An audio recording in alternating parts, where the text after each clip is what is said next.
G'day, I'm Woz. And I'm Nick, sometimes Coxie, mostly Nick. This is the Tradies in Business podcast, and we're here to share a bunch of tips, ideas, tactics that you can put in place to get change happening in your trade business right now. If you're really lucky, we're going to entertain you with a few mum jokes and, more importantly, a bunch of fantastic guests that will educate you in all things you need to know about trade business. But we do promise to do it with a whole bunch of fun along the way. I'm a self-confessed idiot, so strap yourself in and enjoy another episode.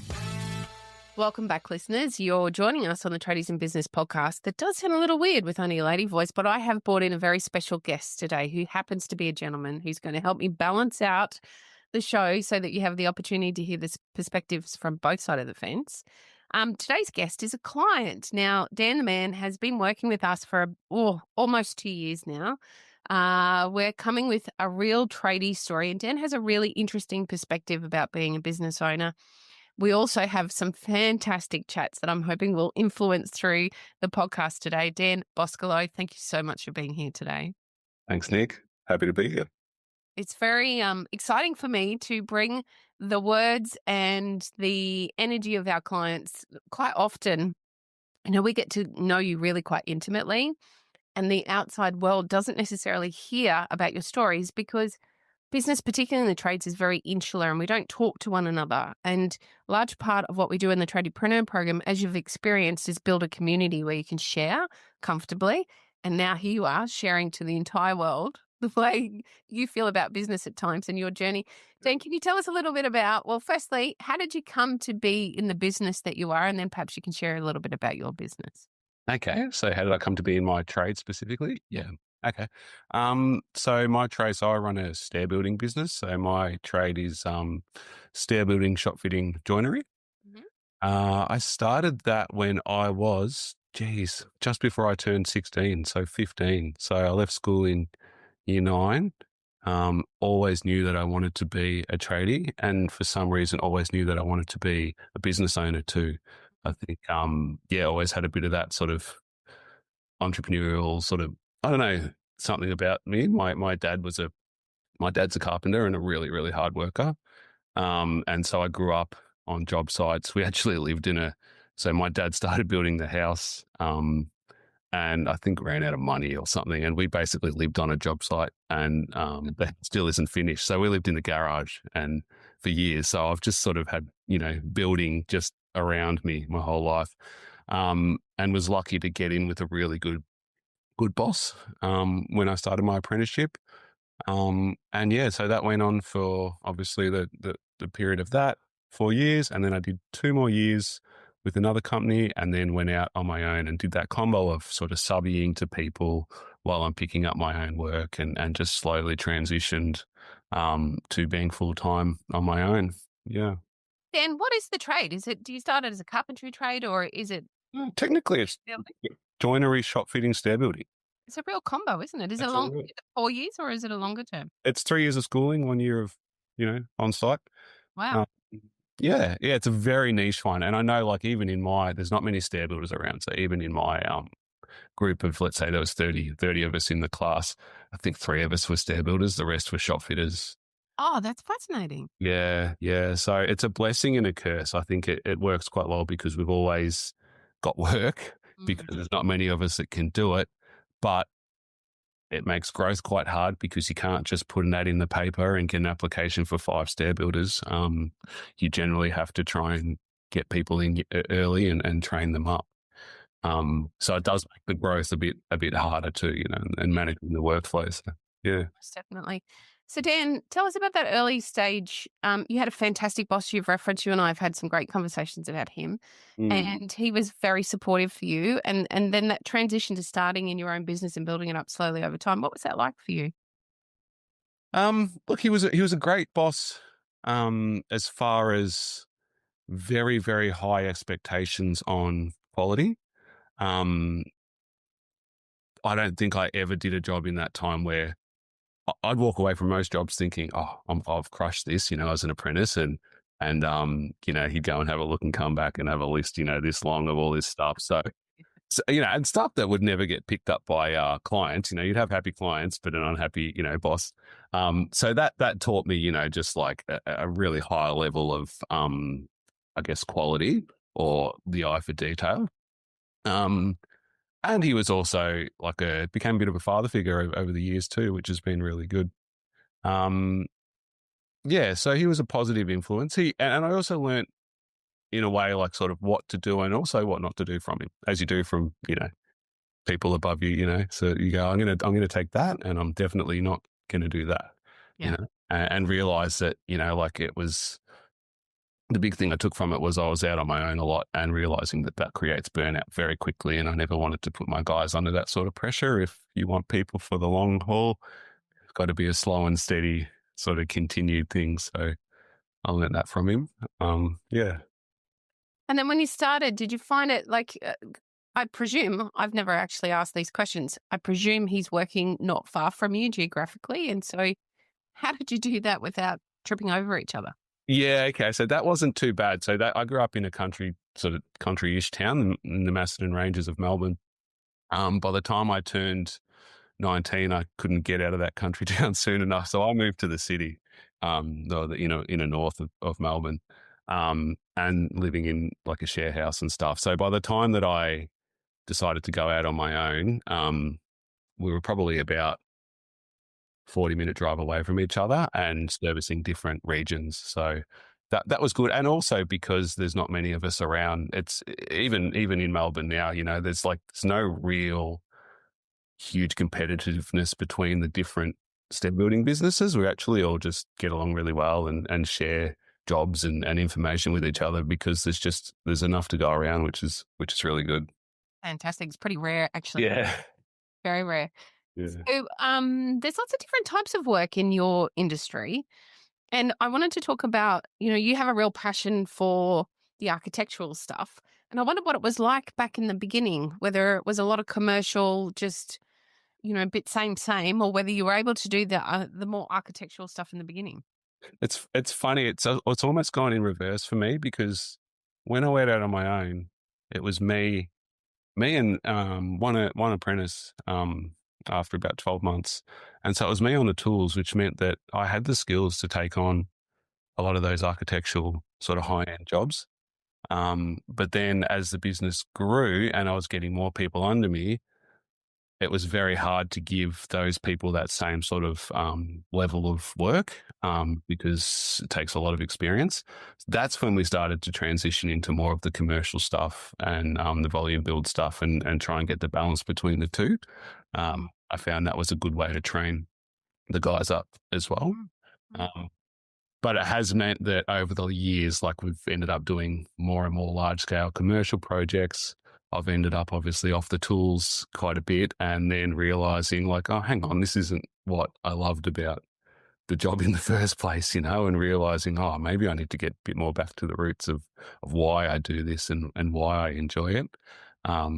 So yeah, I've been with you guys too, just working on the marketing and shifting the marketing back into that high-end residential stuff. And putting my tool belt back on again and doing some of those things that I love. Although the notches on the tool belt are a little bit further apart now than what they were back then. Isn't it funny how somehow we have to go out another hole after every Christmas break? It's like Christmas is said to test us.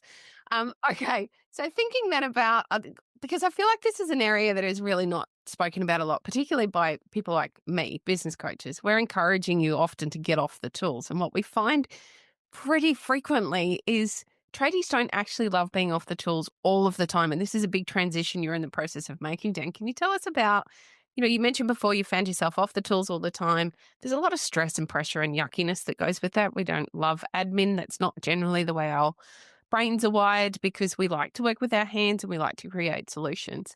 Perhaps you could talk a little bit about the journey there and how, well, firstly, it started to ramp up. So that's the position you're in. And now we're looking at ways to transition you back to doing some of the fun stuff on the tools. Yeah, that's been a really interesting journey because the whole point of starting the business, and still is the main point, is to be really present for my family and for my kids and to get that balance, my dad is, tip my hat to him, but he just worked, workaholic, and, did everything he could to provide for his family, but as a result wasn't ever, was pretty preoccupied.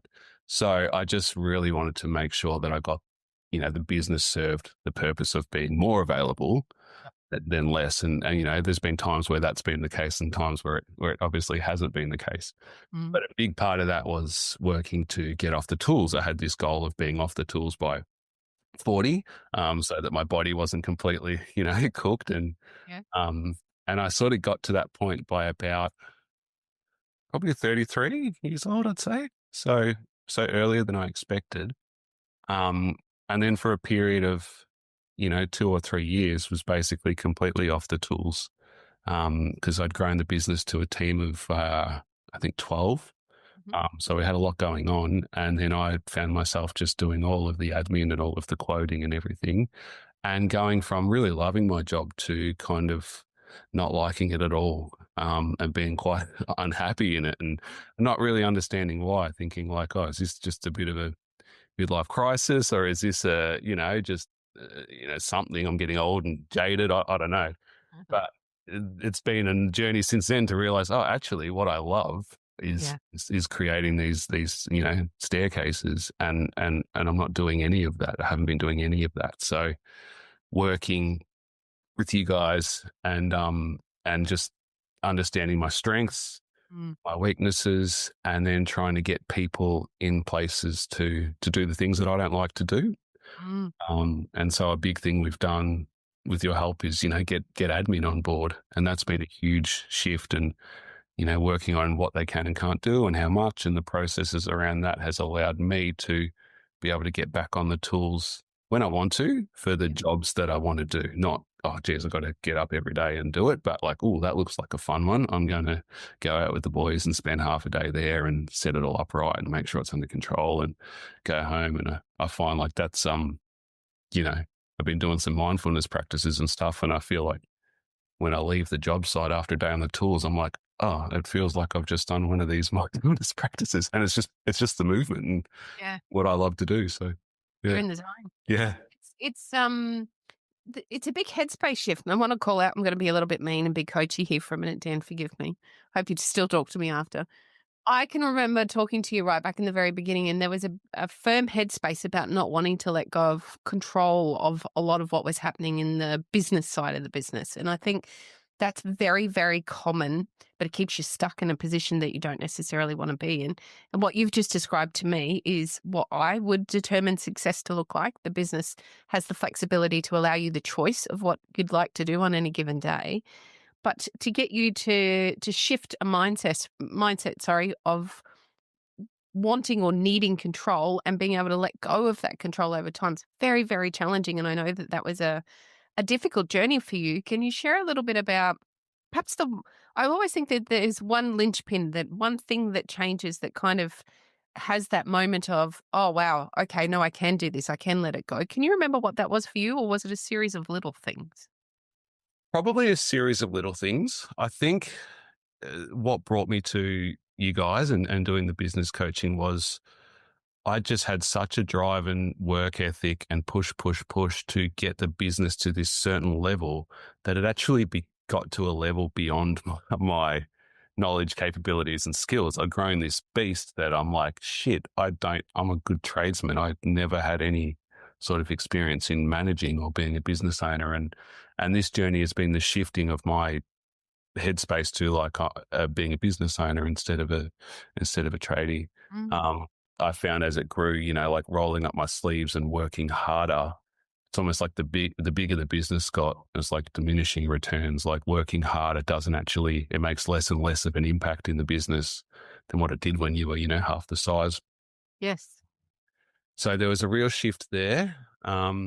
But a real light bulb moment for me, and it might have been with you guys, or it might have been something I listened to on another podcast, was somebody was talking about success. I think I mentioned this to you the other day. And they did a practice where you sort of stop and you close your eyes and you think, what does success look like to you in your head? All right. And so for me, I picture, and as a lot of tradies probably would, shiny ute and the big factory and the office and the, the car and all those sort of materialistic things, that success. And that's where most people, including myself, used to default to, like a really, like a consumerist version of success, I guess, or the outward appearance of success. Mhm. But then the next question was close your eyes and picture what success looks like in your heart. And that at that moment was a real, light bulb or explosion, brain explosion for me to realize, well, that's success in my heart has nothing to do with a shiny car or a big house or whatever it may be. It's, it's my family, it's my friends, it's my community. It's my headspace, feeling calm within myself, forgiving myself, not putting so much pressure on myself to be perfect at admin, perfect at everything, Um, and that's probably been the biggest shift, what success looks like to me, instead of what most people default to. Success is the outward appearance of what you think everybody else needs to see you as to be successful. And Yeah. that's probably been the biggest shift. And that's probably been the thing that's made me sort of really start to look at, well, how do I want the business to be? Not just get more work and get bigger, bigger, bigger.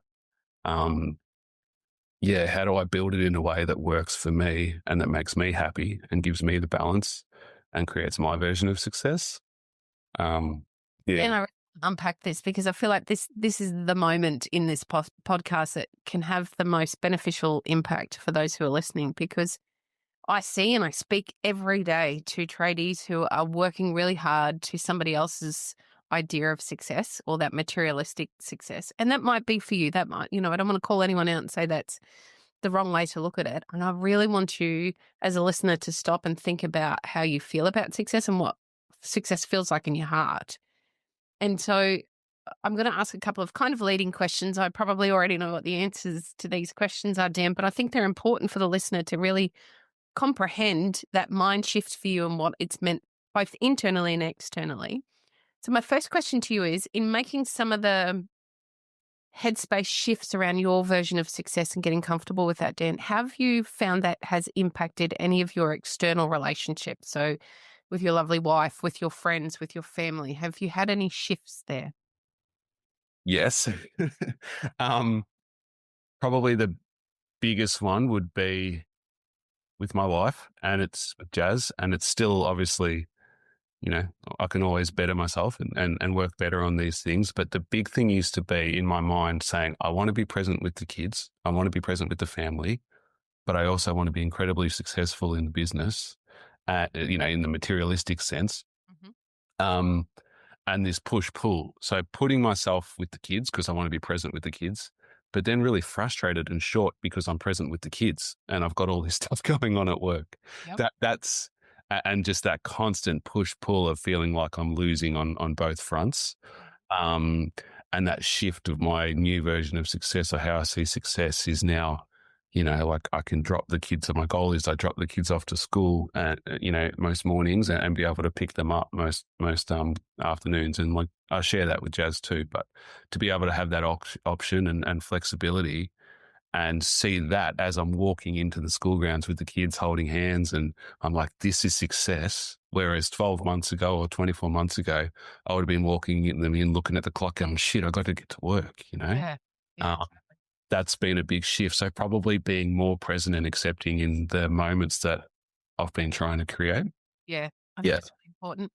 And I think there's a lot of dads listening and thinking, wow, okay, I'm not sure that we consider that this is an opportunity to us, because we're brought up by a generation of really hard workers that teach us to fix things by working harder rather than seeking some support to find a different way to do things. Mm. So we fall into a narrative that's been created for us instead of creating one for ourselves. Yep.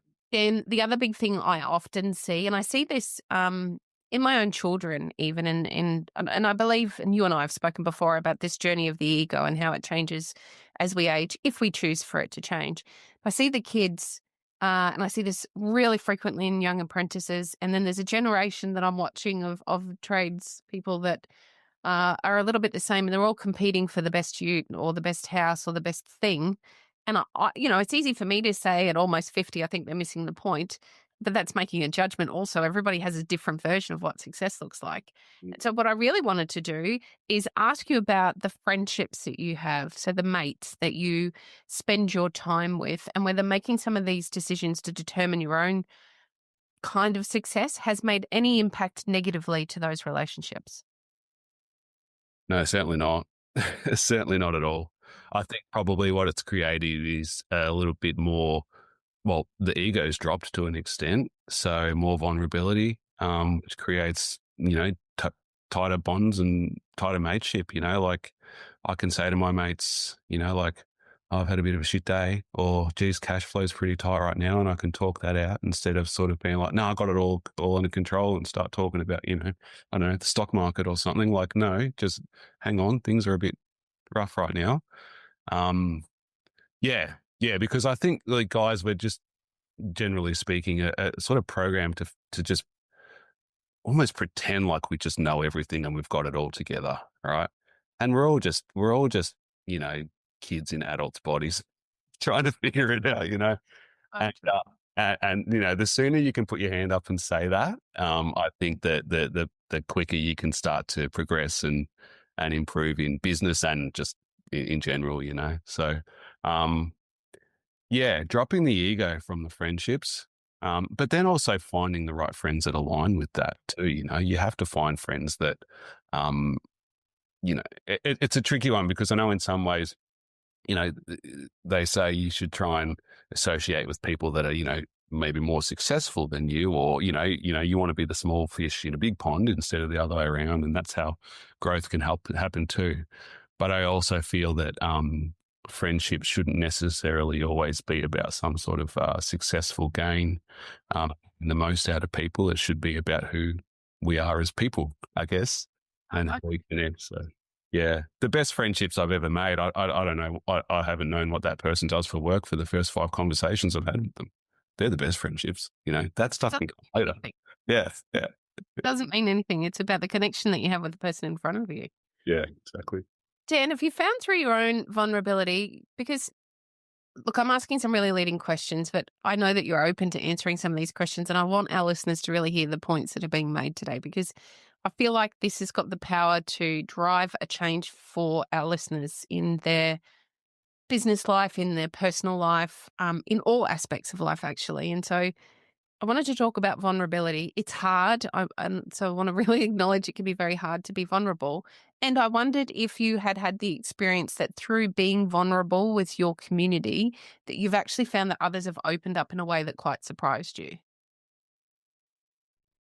I think the community through TIB generally would come in with that sort of willingness we're all there for the same reason, I think, generally speaking. Like, we're all there for support, help, guidance, understanding, to connect with like-minded people or people in the same situations. So, there hasn't been many closed books. Everyone's been pretty awesome. And it was interesting. I remember joining some of the first meetings and just being like, oh my God, like, this is just business. It's not just me, and you kind of know that, but until you actually meet these people and you're like, oh, these are all cool. These are all cool, normal people, and we've all got this same sort of similar stuff going on.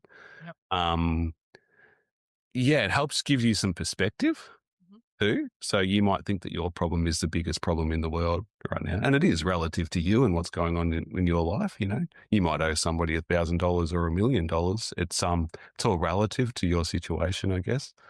But just hearing that, everyone has a story about something that's really been challenging or happened in business, and there's just something really comforting in that, to know that, okay, it isn't just me, and we're all just going through this journey in a very similar roundabout way. So that support's been awesome, really, really awesome. Yeah. They're a pretty cool community, I must admit. Now, Yeah. you would think about your personal relationships then too, through your friendships, because you've got some great mates. You want to, a lot of people kind of lose their friendships as they get older because they don't make it a focus. And I see something very different in you. Those relationships that you have with your mates are very important.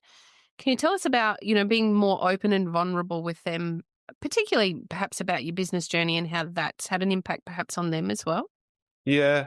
Well, I don't know. I don't know if much has changed. Like, most of my friendship groups I don't actually have many other friends that are business owners. Yeah. So yeah, I tend to I'll talk about my vulnerabilities in business or what I'm struggling with in business, but it's not generally a two-way conversation in a business sense, I guess. Yeah, so, but we've always been quite open. Everyone's talking quite open, but yeah, not in a business sense as such. Not in a two-way way anyway. And I actually feel like probably I've kind of always been that way. So I don't think there's been a huge shift Mhm. in the groups that in my friendship group with that sort of stuff. That's great. There's two extra things I'd like to talk about. I don't know which one to go. I think I want to, let's go through some of the stuff that's been heavy for you, Dan. So I don't want people to listen to any of our podcasts and think that business is easy, because it's not. It's really, really hard. And yes, you can get some support and make some of it easier, and some of it is still going to be hard. There's a bit of stuff to wade through to get to, that comfortable space in business. And I wondered if you might like to share, some of the stuff that you found quite challenging to wade your way through.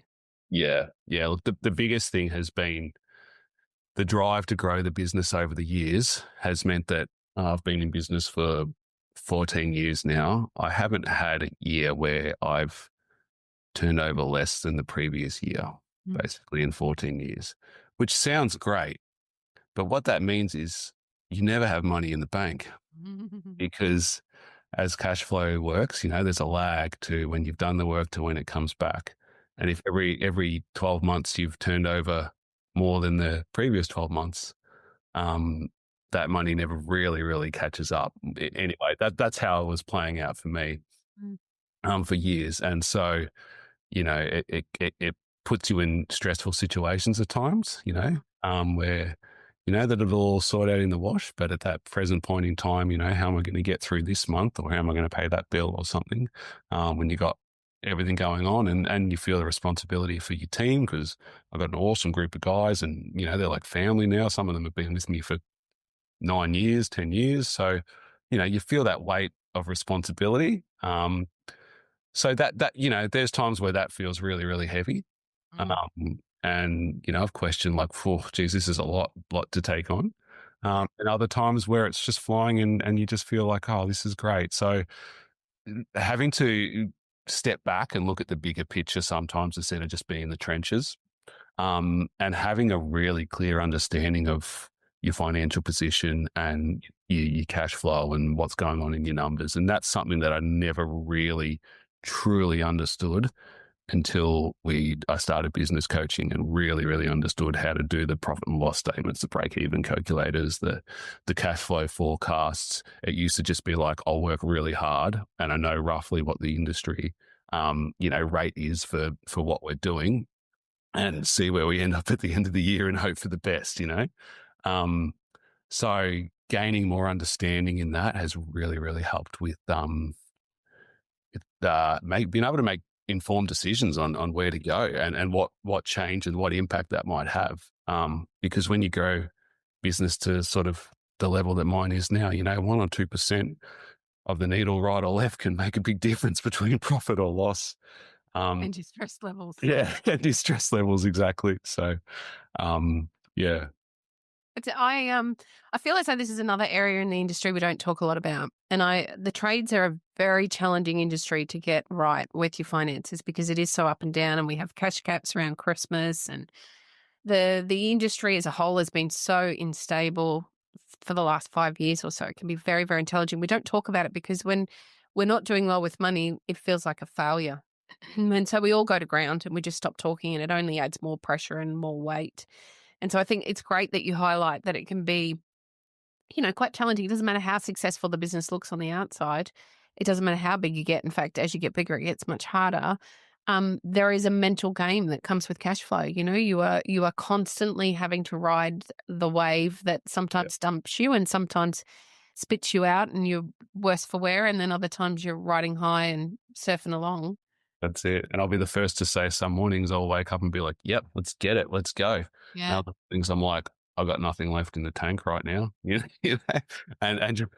it's an emotional roller coaster sometimes, but then it's quite often I go to work and see the team and see the smiles on people's faces and then see the work that we're doing, like I'll sometimes step away from a job and look back and go, wow, like, I can't believe we just did that, so that there's so many positives. So it's hard to like, snap out of that. Like, I think we all just sort of default to the doom and gloom Yes. or the negative of what could go wrong. It's never the reality, the full reality of the situation.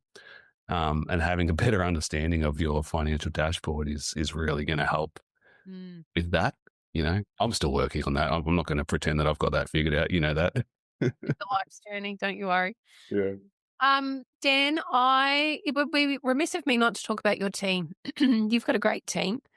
Pardon me. And you've had to do a fair bit of work to create a wonderful culture. I think you guys have got a great culture with what you do. Do you want to tell us a little bit about the journey of, from the beginning when it was you and the apprentice right the way through to now? Have you got 12 staff now? There's 10 of us now. We got up to 12. Yep. Now there's 10 of us. Really good core group of 10 actually. And a lot of them, well, at least 3 of them have been with me for a really long time, which is awesome. So they're like family. My general manager, Maddie, was actually like a subby when I was a subby. And so we've worked together in, as just, I guess, colleagues or mates for years. And then he jumped on board maybe 7 years ago now. And so that's been an awesome dynamic. That guy, and the work ethic in that guy is just incredible. So, like even today, I literally had to tell him to not come into work. Like he can't even talk. And like he's trying to vox me and I'm just like, mate, stay home, So yeah, he's been great. And yeah, a few other core guys that have just been there forever. And now that's creating that, their influence or their positive influence and what they've learnt through me or what we've sort of worked out together in that culture is now starting to feed down to the newer crew, which has been really, really cool to see. And another thing that I've loved, which I never really expected in business and something that I see as a success too, is just watching these kids, like they'll come in at like, just got their license or 17, 18 and just watch them develop into like these amazing men and adults. And, one of them, just got engaged and they're looking at buying their first house. And, I remember when he just got his license and, so, and just feeling like I can't claim any of that, but feeling like that I've had some sort of positive like contribution to that. Like they've been in an environment where they've learned a good skill and been paid well and felt safe and comfortable. And, that's been so cool and so rewarding to see over the years. Yeah. So I think it's about picking the right people, and the people that don't fit within our culture, they find their own way out most of the time. If they're just focused on bottom dollar and just, looking flash and the ego again, like they don't last, they don't fit with us. We're I'm really proud of my team. You should be. They're a great bunch of guys and gals. Now we've got a gal. Yeah. What that we recognise we've got a gal too. Yeah. Dan, the other thing I really wanted to highlight was this isn't the only thing that you do, and I didn't tell you we were going to talk about this. You have a bit of a passion and a side project that you get to enjoy as well. Do you want to tell our listeners about that? Yeah. All right. So it's funny. It's a full circle. So what got me into carpentry in the first place was like, I love skateboarding. I always have since I was, probably 7 or 8 years old. And from 7 or 8 years old, I've basically haven't stopped to now. And my dad being a carpenter and the estate that we grew up in, we were one of the first houses in the estate, right? So there was just job sites all around. Yep. And so we'd go and commandeer offcuts from the, let's call them the scrap piles. And then, Dad was always at work. So we'd be in the garage and I'd just be building ramps. Yeah. Skateboard ramps, every weekend with my mates, and we're in a court. So there's all the kids there. And I look back and think like 10 or 11 years old, like I was using the drop saw or the nail gun. And then I'd get the vacuum cleaner and vacuum the whole shed. So Dad didn't know that like I'd used any of the tools. That's hilarious. And and so we'd build all these ramps. And then, so by 13 or 14, I was actually taught myself how to build the proper transition, like curved ramps and that sort of thing. So the skateboarding's just been an ever constant. And then as I've gotten older and everything hurts a bit more, and I got into the electric skateboards. And that's just become a whole new obsession. And that's turned into a little side hustle business where we press our own decks and shape our own decks and do fiberglass enclosures for batteries and all this sort of stuff. So, yeah, that's a fun little project. I've spent more money than I've made. There's no doubt about that. As we do. Yeah. And that's with a good friend of mine. We're sort of partners in that. But it's created this awesome little crew around the inner west of Melbourne where we are now. And there's a whole bunch of these old kooks like us just getting little electric skateboards. I think one of my favourite things about you is when we went to conference last year in Adelaide and you were catching up with a crew of guys that I think perhaps you'd only spoken to online previously. Perhaps. Yeah, we'd sold some stuff to them. Yeah, sold some stuff to them and over the years, like, because it's sort of national. Yeah. And I'd said to one of them, yeah, I'm coming down. And he's like, oh, great. So they organised like a group ride and let me aboard. And that's the coolest thing. Really cool. Yeah. Yeah. I think it's a really important lesson. You've been great for lessons today, Dan. Thank you. That I see far too many business owners, and this works for both sexes. It's not about one or the other. They give up the personal stuff. We give away the things that are important to us as people in favor of working really hard for our families. And I agree that, part of the responsibility of being a parent or being in a relationship is working hard for your family and coming together in that. But it's essential to have some time out individually for you to enjoy what is a passion for you. And for many people listening, I know I certainly went through this period of time in my own life. You forget what your passions are. You become so absorbed in what it is that you're doing. You forget who you are as a person and what it is that lights you up. And I would love, there's lots of lessons or messages you could take out of today's podcast, but I'd really love for that one to land time with you today. Have a think about what it is that lights you up and are you doing it? Is it time to start to bring a bit of that back into your own life? Dan, I could talk to you all day, as you know, because we normally do all day long by the box. I have so appreciated the opportunity to share some of your story today with our listeners. I really value your vulnerability and your continued leadership within our community. Thank you for being here. Dan, if our listeners would love to reach out and get in touch or find out more about what it is that you do, where can they find you? Oh, okay. No worries, Dick. So the business is called Timeless Staircases. Obviously we've got just Google us and we'll come up with a website and bits and pieces, but our Instagram's probably the main one. So if you just look up Timeless Staircases on Instagram, I'm trying pretty hard to do like a daily little story update on what's going on and showcase the work that we do and the team. So, and even just a DM through there. That's probably the biggest way to get through to me. Yeah, and this has been fun. I've never done a podcast like this before. I've done a skateboard one, but not one of these. So this has been, I was quite nervous, but it's gone all right. I'm proud of you, Dan. I think you've done fantastically. Listeners, please go and check out Dan over on Instagram. The work, I'm continually blown away. I share your Insta with everyone I know. It's beautiful, the work that you're doing and that your team's putting together. And I think, it's a great way to have a look at some of the different parts of the industry that we don't normally hear from. Dan, thank you again for being here. It's been a real pleasure. No worries, Dick. Thanks for having me. Thanks for listening.